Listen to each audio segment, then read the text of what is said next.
This morning we're going to talk about what Winter Feast for the Soul is, because it's a really amazing and awesome opportunity for us to connect and join together and really warp speed our spiritual growth, our spiritual practice. And it is such a diverse experience, or gives us so many diverse ways of doing that I just wanted to share some of it with you this morning.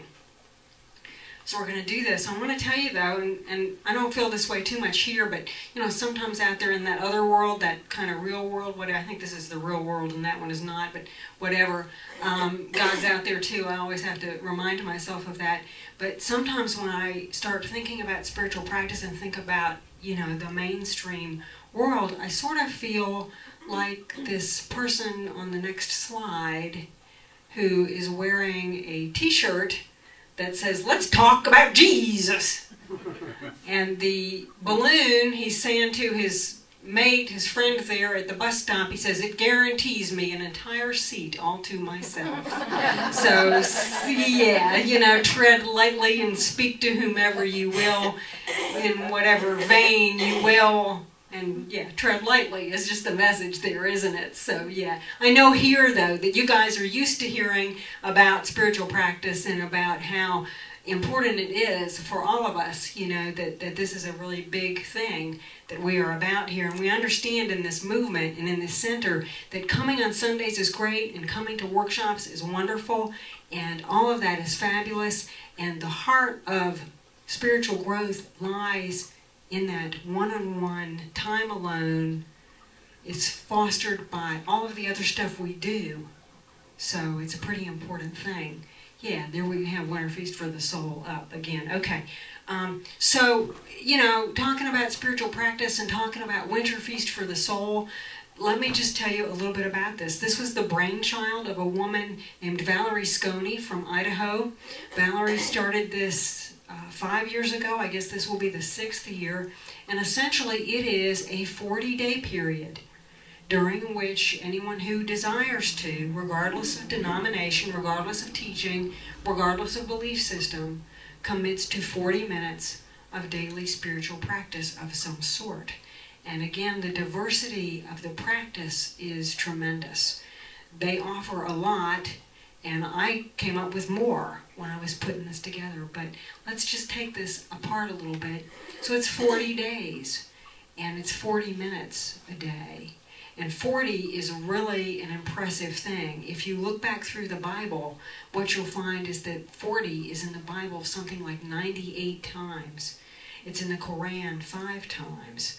It has a tremendous amount of metaphysical meaning.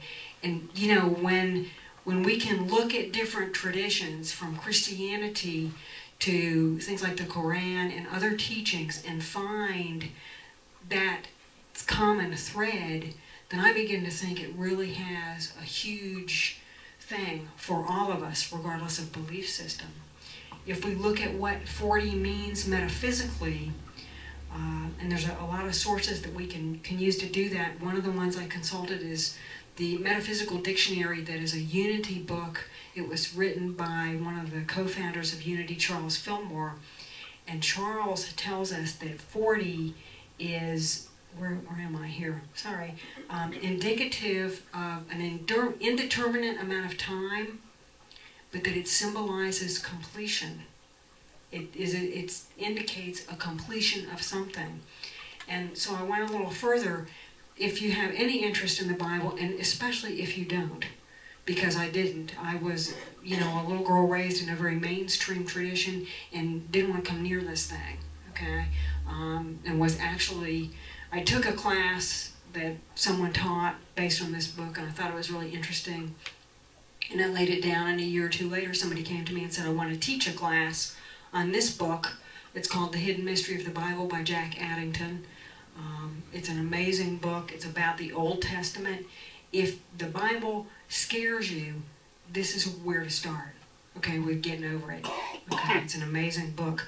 But Addington tells us here 40. Again, it's an indeterminate amount of time. So, you know, we're told all in the Bible that, you know, they wandered around in the desert for 40 years and Jesus went up off the, you know, hung out on the cliff for 40 days and all these things happened for 40 whatevers, okay?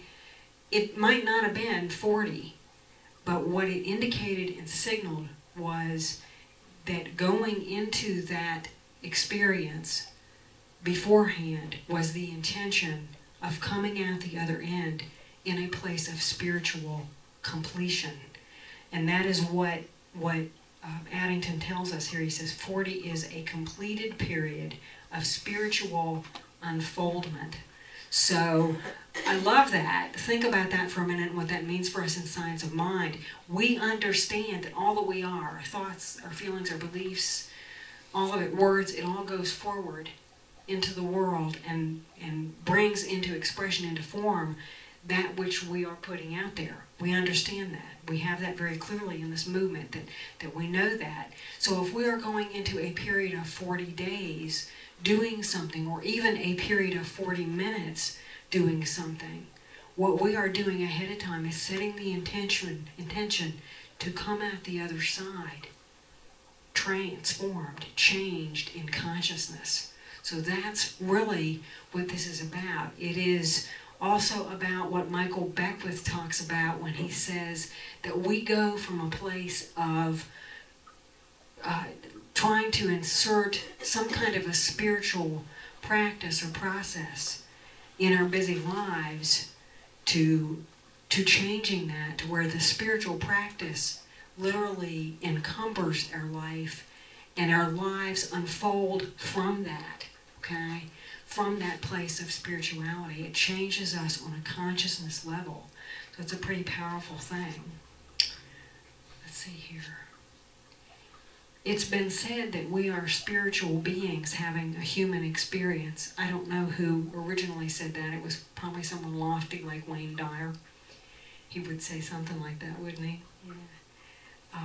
But think about that. If you are spiritual in nature, what is the most important thing to feed?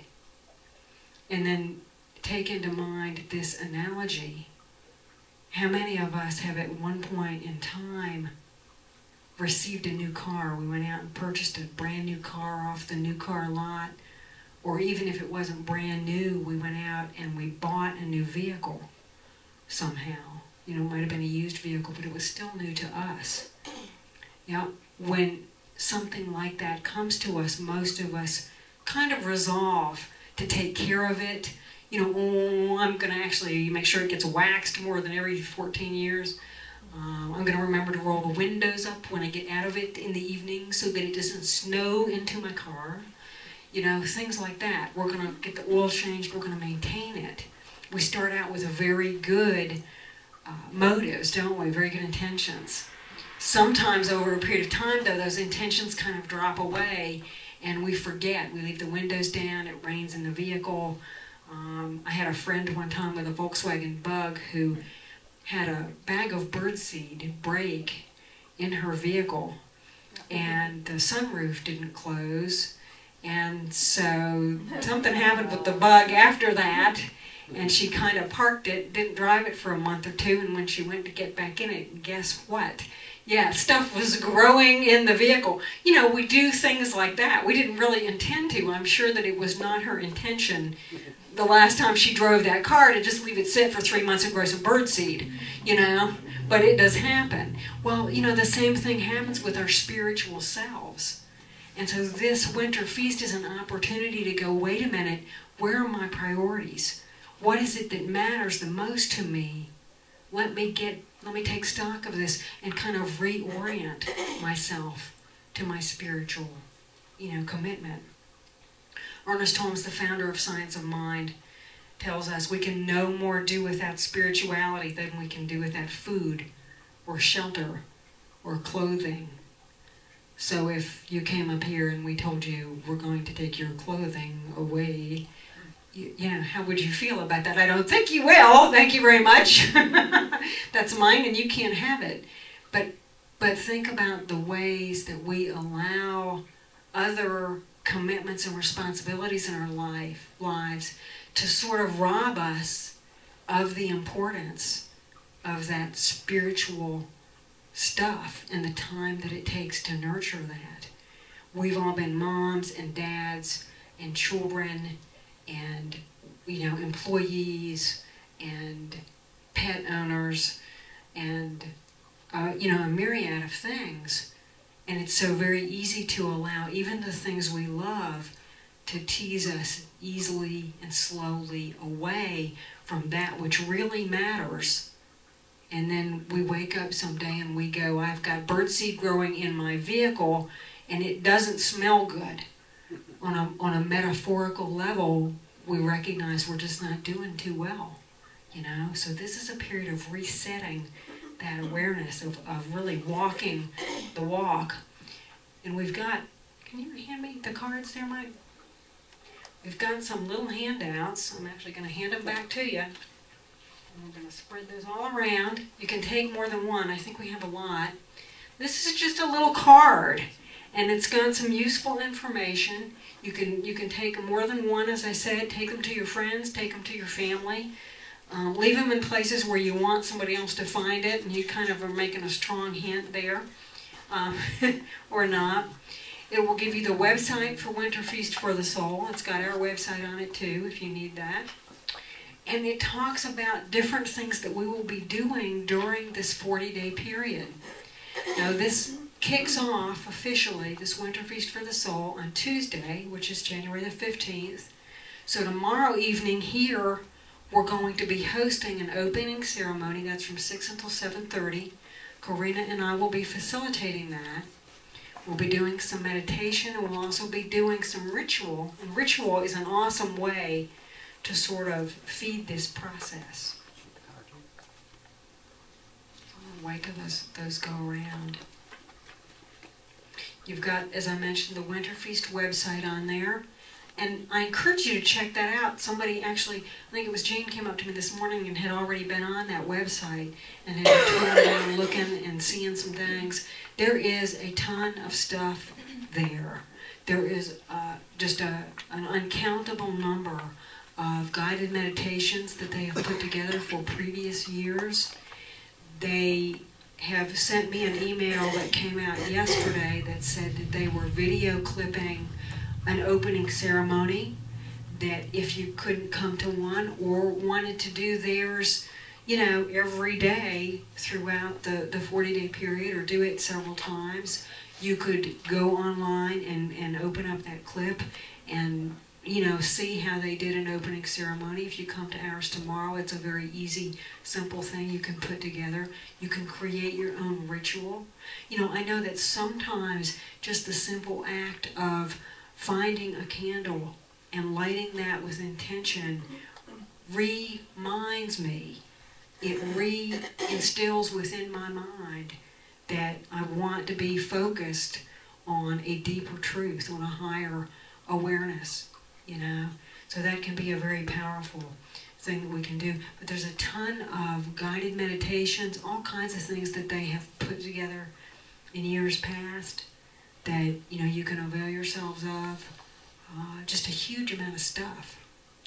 So we think spiritual practice, and for the most part, I don't know about you guys, but I live in a 2-lane highway in my mind: prayer and meditation. The truth of the matter is there is no limit to what can be spiritual practice if we simply intend for it to be.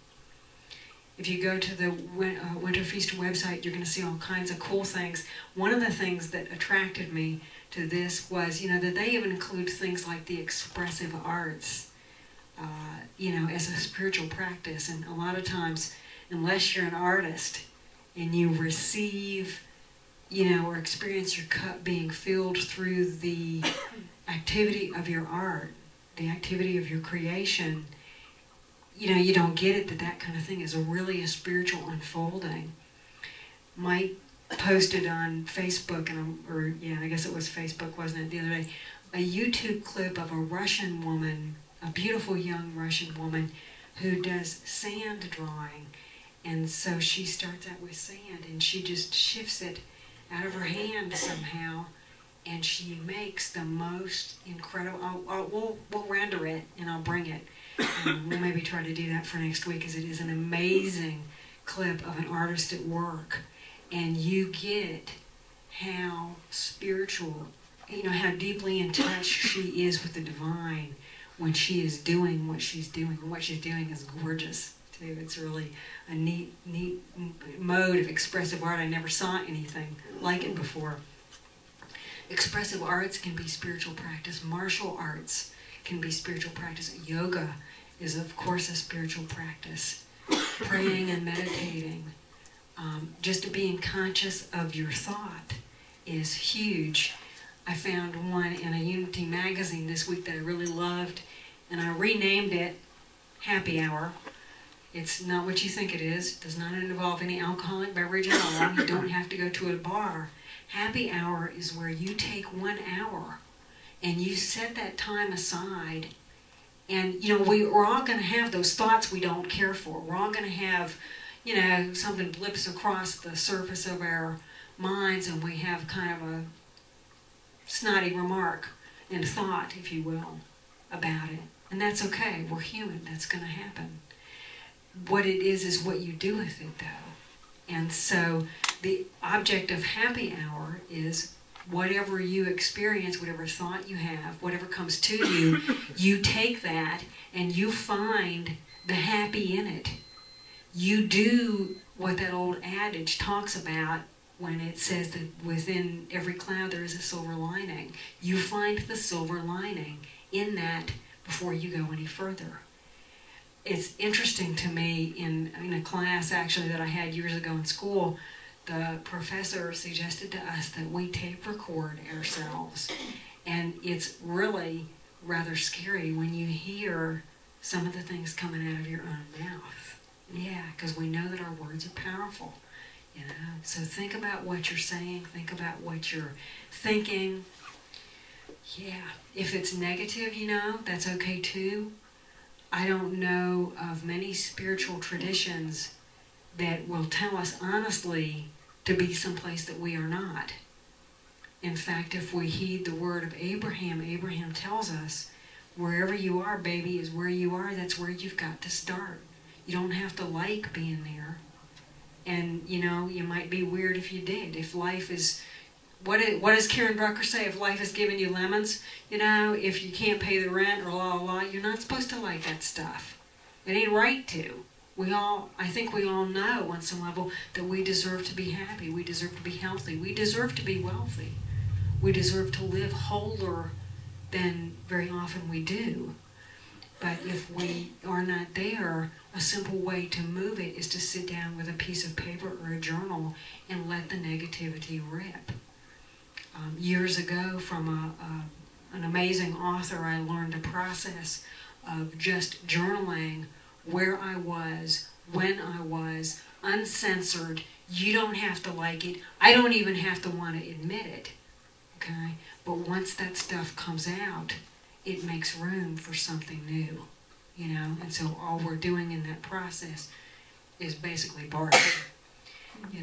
It's getting rid of it. Yeah, and it's powerful. A powerful way to heal something. Thinking about how we are in the world, there's a story from a guy by the name of Richard Mirage. Richard grew up in a little typical American suburb, and he went to a little typical American grammar school. And Richard had some problems. He could not read, and no matter what he did, he could not master reading. The letters all looked weird, and they moved all over the page. And his parents got him tutoring, and his teachers gave him extra work. And it just didn't get better. And like so many grammar schools, his teacher's favorite thing to hear her students read was to open your book to page 27, and we're going to start here, and you read a paragraph, and you read a paragraph, and we go up and down the rows. Well, poor little Richard, when it would come time for the out loud reading, would just begin to flip out inside. His stomach would start to knot up, and he would think he was going to be sick. and he'd be counting paragraphs and counting the kids in front of him, trying to figure out, where am I? Which paragraph is mine? Going to be mine? And he'd think about going to the bathroom. Anybody in here ever been in that kind of dilemma? Yeah. You know, elementary school was awful, okay, for some of us, you know. It wasn't fun at all. Well, he would struggle. And when he came time to read, sometimes he literally he would crash and burn. He would begin to cry, or he would get sick and have to leave the room. So it was a really horrendous, stressful experience for this little guy. He would lay awake at night and freak out about it. You know, like no mother's child ever ought to. Well, finally, he realized that the only way to change it was to change it.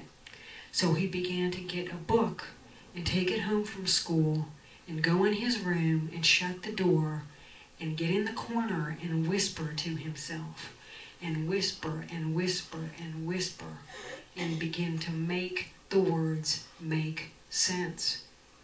And sometimes he knew he got it right. A lot of times he knew he probably didn't. But he kept doing that. He kept practicing at that thing that was challenging to him. And he began to get better at it. And as he began to read better, then he began to force himself, basically, to speak the words out loud. He is Reverend Richard Mirage. He is the senior minister at Unity of Phoenix. He reads extremely well, and he speaks professionally today. Yeah, amazing. You know, but he got it in his mind that he could change the situation if he set about with the intention to do that. That's probably one of the most strenuous spiritual practices I know, which is to take what's really going on with us and turn it inside out and change it. Yeah, it's powerful. It's powerful. Another wonderful practice that I love is just simply sitting still in the morning, sitting in the silence, not doing anything, not thinking anything. Usually for me, it's after I've thrown up into the journal and tossed it aside, and I'm having my coffee, and that little guy that was on the wall a few minutes ago usually comes and knits. I usually get knitted upon in a very specific manner, and we just sit there, and there's not a whole lot of thinking or praying or anything going on. It's what I refer to as sitting in the silence. I have read that it was Ernest Holmes' favorite spiritual practice is to just be there and listen and be open to that. So there's another way. Here's one that I love, reading spiritual literature. Yeah, that's a good one.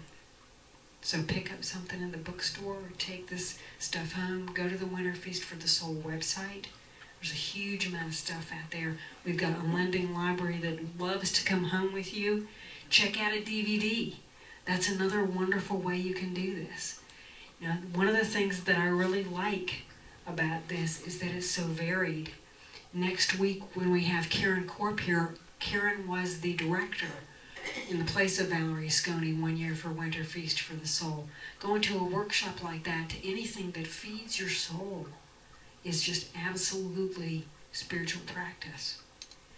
You know, they spent $3-point-something million to redo, to renovate the library here in downtown Sylva, and at the time I thought, this is a serious chunk of money, folks. You know what? You can walk through that building and get high. It's got something about it spiritually that lifts me up every time I go up there. I don't know what it is. It must be the consciousness of the people who work there, you know, or maybe they ran around, maybe somebody ran around in the middle of the night when they were building the building and they put crystals in the walls or something. I don't know. It's great, you know. It's wonderful. But find that which feeds you and attend to it. Make the commitment to do that for yourself. 40 minutes for 40 days. If you fall off the wagon, we don't care and we'll never know. Just get back on and do it one more time. One of the really cool things about this is that you get to choose it, and there's a million ways to do it. And you also get to choose how you put this together. You know, there are days in my world when 40 minutes in the morning probably won't happen. okay? But I can do 10 or 15. Or I can do a meditation with Corina here on a Monday night. And then, you know, pick up 30 minutes or even an hour of great spiritual practice sitting with her, okay? What will feed you? Now, you've got a card there. You've got a lot of ideas. What are some other ones? Somebody mentioned to me this morning, dancing. Well, yeah, I guess so, you know. I came in here, I usually get here, you know, early on Sundays. And I came in here this morning and there was something playing. I don't remember if it was the Temptations or what. I had Pandora on my phone. And I came in and I plugged it into the sound system and I turned it way up. And I went, can't forget, gotta remember to say dancing. Because dancing can be spiritual practice. Yeah. Exercising, oh yeah, right, we don't want to talk about that, can be spiritual practice. There's a ton of them out there. Walking meditation. Yeah, being out in nature. What?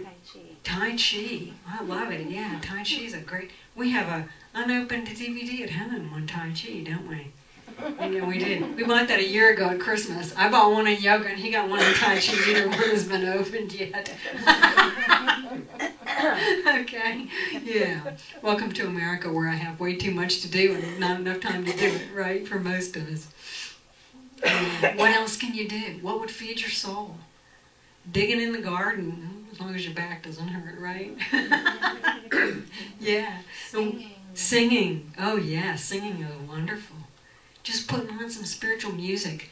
Go to Karen Drucker's website. Download some of her CDs. They're like 10 bucks, maybe 15 or something. Put her on and dance around the house. In your skivvies even. Okay? We don't care. Who's going to know? The only people at my house that think I'm crazy are the cats. Everyone else knows I am. So, you know, do something that feeds your soul, that lifts you up. And, you know, if you can't find something that will do it, think about this. When we opened here back in May, when we had our first ceremony, our first service here on a Sunday, one of my friends from Asheville came. Her name is Dorothy Leahy. Dorothy's up in her 70s. Her husband, who was a practitioner, she is also a practitioner at the center over there. Her husband, Francis, who died several years ago, was a mentor of mine when I first started school. He's an old Navy man, too. I got beat up way bad by him. He's pretty amazing. But Dorothy and her son came. Well, I think about Dorothy a lot, and yet I don't communicate with her very much. You know, she's one of those people in my life that doesn't do internet, doesn't have email, doesn't have a phone where I can send her a text message, you know. And it seems that, you know, things are just too busy most days for me to sit down and find a card and write her a note and figure out what I've done with her address and then mail it to her. That's spiritual practice, lifting someone else up. One of the things that attracted me so much to Winter Feast was that one of the practices on their website is daily acts of kindness for self or others. Yeah, what can you do to make it a little bit different? You know, there's so much that we have, so much opportunity that we can fill ourselves up with, and so much that we have to give. So yeah, what else would you do? What other kind of spiritual practice can you think of? Mantras. Mantras, yes. Affirmations too. Affirmations are wonderful. And you can do them in the shower, you know? You don't have to, you know, like make some really dedicated time. You can be doing that while you're washing the dishes. Did you say having sex? It could be. What? Science of mind treatment. Science of mind treatment, doing prayer work, yes. Doing science of mind treatment, yeah. Bonsai. Bonsai. What's bonsai? You mean growing bonsai? And working with it. And working with bonsai? Cool, sure. Ikebana on that note. Ikebana? What's ikebana? Flower arrangement. Flower arrangement. It really is spiritual. It really is a spiritual practice, yeah. That's true. We're looking for a flower person, too. Yeah. Painting. Painting, yes. Painting would be wonderful. Or drawing. Any kind of artwork. Susan isn't with us today, but she works with clay. Yeah, why not? It's a creative medium. And when we open to that, we allow that divine stuff that is what we are made out of to flow out. What about writing? Just writing. Yeah. Why not? Sitting by a campfire. It sounds great. Yeah, or a bonfire. Yes, that's wonderful. Anthony? I was just going to say the fire. Saying with the fire, yes. Walking on fire would be too, but I don't know if one's scheduled anytime real soon. So, yeah. Playing with the dog. Cooking. Yeah, hang on just a minute. Cooking. And I thought about cooking this morning. You know, I always resist it. And I'll go to the store and I'll get the stuff and I'll take it home and I'll put it away and go, I don't want to do that. I don't want to fool with that. Okay? But once I get in there and I start doing it, it is a form of artwork. It really, and you might not believe that when you eat it, but, you know, it's a form of creation. Yeah, it's a creative medium. It is. You want to say? Playing with the dog. Playing with the dog, definitely. Yes. We have the child at home who's now, I don't know, 6 months, 7 months old, kitten. He needs tranquilizers, or I do. You know, he's a wild child, but he loves it. If you throw the mouse, he's just like all over it. You know, his day is made. He loves it. Yeah. Walking. Yeah. Yeah. What else? Anything else? Okay, so we've got a host of spiritual activities. Okay. Tomorrow night we will start this winter feast with an opening ceremony. That's from 6 to 7:30. Please come and join us. And bring a friend. Take some extra cards. This is non-denominational. I believe this is a way to consciously be a bridge so that we all get past this thing that we call religion and back to this thing where we get it, that we're all one. That whatever it was that we came from, that is what all of this is about. That reconnection and that rekindling of that relationship. We'll be doing meditations every Monday night at 6 o'clock with Karina through that 40-day period. And starting this Wednesday it is at noon, right? Yeah, Wednesday at noon, that's Sylva Yoga. So if you can't come Monday evenings, or you want to do it more than once, come on Wednesdays. Yeah. Meditations on Wednesdays are on the floor on blankets. Okay. So we do not sit on chairs. Just so you know, it's Where is Sylva Yoga? above Lulu's. Noon. Yeah, noon on Wednesdays above Lulu's. Yeah, sitting meditation. So, get your cup full, okay? Get ready. We've got an amazing experience of 2013 to step into. As you do it, know that I love you. Thank you.